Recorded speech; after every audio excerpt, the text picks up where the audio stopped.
കോടികൾ വിലമതിക്കുന്ന തിമിംഗല ഛർദിയുമായി കള്ളക്കടത്തുമായി ബന്ധപ്പെട്ട ഇടനിലക്കാരെ തട്ടിക്കൊണ്ടുപോയ കേസിൽ 7 പേർ അറസ്റ്റിൽ.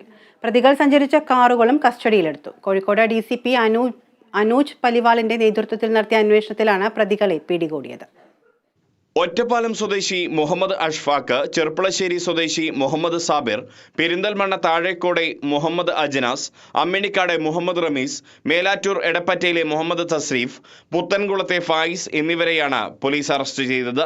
15-നാണ് അറസ്റ്റിനാസ്പദമായ സംഭവം നടന്നത്. ഒറ്റപ്പാലം സ്വദേശിയായ അഷ്ഫാഖിന് ലഭിച്ച തിമിംഗല ഛർദി 7 കോടി രൂപയ്ക്ക് വാങ്ങാൻ മാറാട് സ്വദേശി നിഖിൽ രംഗത്ത് വന്നു. തുടർന്ന് ധാരണ പ്രകാരം ഇടനിലക്കാർ മുഖേന നിഖിലിന് അഷ്ഫാഖ് 10 കിലോ തിമിംഗല ഛർദി നൽകി. അതും കൈക്കലാക്കി പണം നൽകാതെ നിഖിൽ മുങ്ങിയതോടെ അഷ്ഫാഖും സംഘവും ഇടനിലക്കാരായ 6 പേരെ തട്ടിക്കൊണ്ടുപോയി. അതിൽ 2 പേരെ വിട്ടയച്ചെങ്കിലും മറ്റ് 4 പേരെ പെരിന്തൽമണ്ണ കൊടുകുത്തിമലയിലെ റിസോർട്ടിലെത്തിച്ച് മർദ്ദിച്ച് അവശരാക്കി. തട്ടിക്കൊണ്ടുപോകലിന് ഇരയാക്കപ്പെട്ടവരുടെ കുടുംബം നൽകിയ പരാതിയിലാണ് പോലീസ് അന്വേഷണം നടത്തി പ്രതികളെ പിടികൂടിയത്.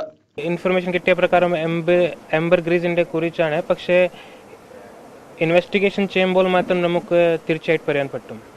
All kidnap person were rescued and they all are safe. പിന്നെ 8 അക്യൂസ്ഡ് ഇപ്പോൾ കസ്റ്റഡിയിലാണ്.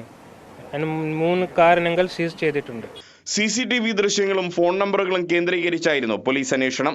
കോടതിയിൽ ഹാജരാക്കിയ പ്രതികളെ 14 ദിവസത്തേക്ക് റിമാൻഡ് ചെയ്തു. Kerala vision news, Kozhikode.